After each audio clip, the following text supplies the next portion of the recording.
Como é que você está, meu amigo e minha amiga internauta? Sejam muito bem-vindos ao nosso canal. Nós estamos falando sobre liderança, organização da igreja e unidade nesse processo todo. Quando você fala sobre organização, tenho dito isso durante essa semana, você tem as comparações entre pessoas. Isso não é um privilégio só seu, nem meu. Lógico que a palavra privilégio não seria uma boa palavra para ser usada aqui, porque parece que ser uma coisa boa. E não é isso quando eu fico me comparando com as pessoas querendo ser melhor do que elas. Isso não é um privilégio. Mas eu quero dizer que não é só apenas na sua vida e na minha vida que acontece isso. Para você ter ideia, isso acontecia na vida dos discípulos também. Quero ler um texto bíblico com você para você entender um pouco sobre esse assunto. Acompanha comigo o que diz Lucas capítulo 9, verso 46. Levantou-se entre eles uma discussão sobre qual deles seria o maior. Imagina um grupo de 12 pessoas, estavam organizados, cada um tinha seu papel ali bem estabelecido por Jesus, inclusive. E quando eles viam os papéis, o que cada um fazia, eles chegaram à conclusão de que havia situações e papéis que eram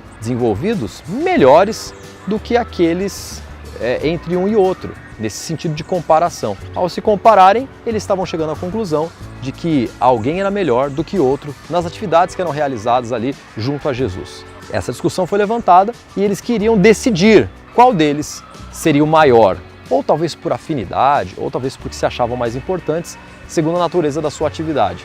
Isso acontece muito com a gente. Às vezes porque a gente se acha amigo do presidente, a gente acha que a gente é melhor do que os outros. Tem gente que se acha porque é amigo do pastor, tem mais poder do que as outras pessoas, que não é verdade, principalmente quando nós falamos de regime eclesiástico e aquilo que Deus pensa sobre essas coisas. O sentimento de sentir um maior do que o outro, esse regime de eu sou maior do que aquele, não acontece só conosco, acontecia desde a época dos discípulos. Agora é importante você lembrar que Jesus sempre quis mostrar que todo líder tem que ser servo a partir dele. Quando houve a ocasião da Santa Ceia e houve ali a necessidade de lavar os pés para entrar à casa para participarem da Santa Ceia e não havia nenhum empregado para fazer aquilo, nenhum discípulo se habilitou para lavar os pés. Jesus então pega a bacia e Pedro discute com ele dizendo que Jesus não podia fazer aquilo.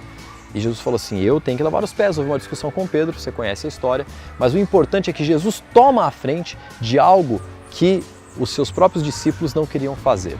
Entenda uma coisa, esse sentimento de superioridade que existe em nós nos causa muito mais prejuízos do que benefícios.